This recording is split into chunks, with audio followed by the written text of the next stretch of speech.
Araw sa inyong lahat. Ako si Alan Anthony Cupino, isang mag-aaral sa kursong Bachelor of Science in Criminology. At ang napili kong topic ay ang 1896 Philippine Revolution, na isa sa pinakamahalagang pangyayari sa kasaysayan ng Pilipinas. Ito ay nagsimula sa sigaw sa Pugad, Lawin noong Agosto 23, 1896, kung saan ang mga kasapi ng katipunan sa pangunguna ng kanilang supremo na si Andres Bonifacio ay nagkaisa upang ipahayag ang kanilang pag-aaklas laban sa matagal na pananakop ng mga Espanyol. Bunga ng daan-daang taon ng pang-aapi, kawalan ng karapatan, mataas na buwis sa pilitang paggawa sa ilalim ng sistema ng polo y serbisyo, at matinding diskriminasyon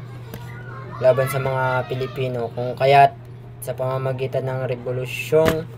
ito nagkaisa ang iba't ibang sektor ng lipunan. Nung pinaglaban ng kanyang kalayaan sa kabila ng matinding pagsubok,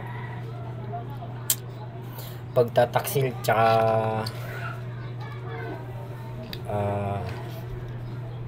at panloob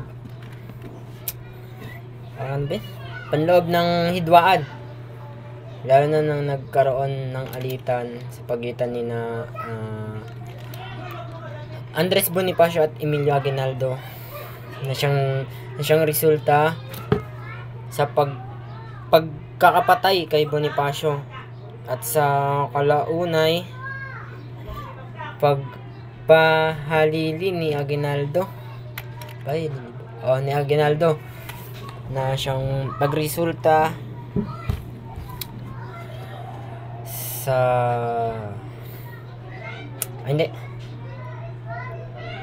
paghalili ni Aguinaldo bilang pinuno na revolusyon na naging mahalagang bahagi sa pagkamit ng tagumpay na magsikan na sa kabila ng matinding pagsubok at pagkatalo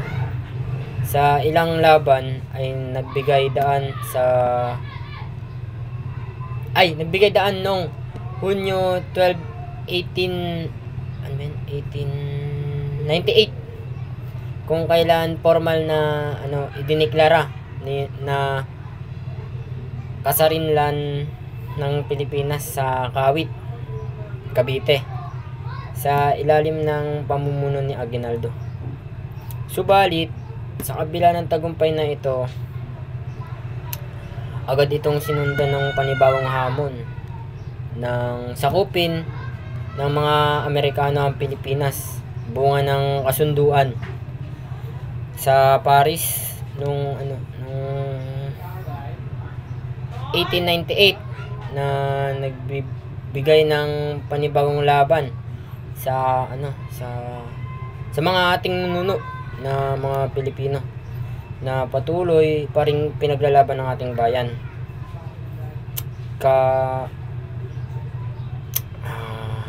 hanggang sa kasalukuyan ng iba't ibang anyo, mula sa pagtatanggal sa ating soberanya laban sa mga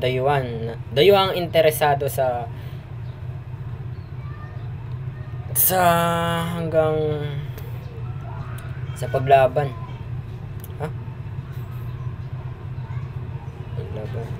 sa mga panloloob na suliraning panlipunan, tulad ng korupsyon, kahirapan, at pag-aabuso ng mga kapangyarihan. Kaya't Kaya bilang mga makabagong Pilipino, dapat nating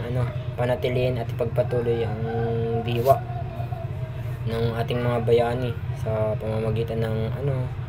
pagiging mapanuri, ganun, sa ating kasaysayan, pagiging aktibo sa mga usaping panlipunan, sa mga batas-batas, ganun, at pagpapahalaga sa ating kasarinlan, sapagkat ang revolusyon ay hindi natapos noong 1896, kundi patuloy at nagpapatuloy sa bawat henerasyon, lumalaban para sa katarungan, pagkakapantay-pantay at isang mas maunlad na Pilipinas para sa hinaharap.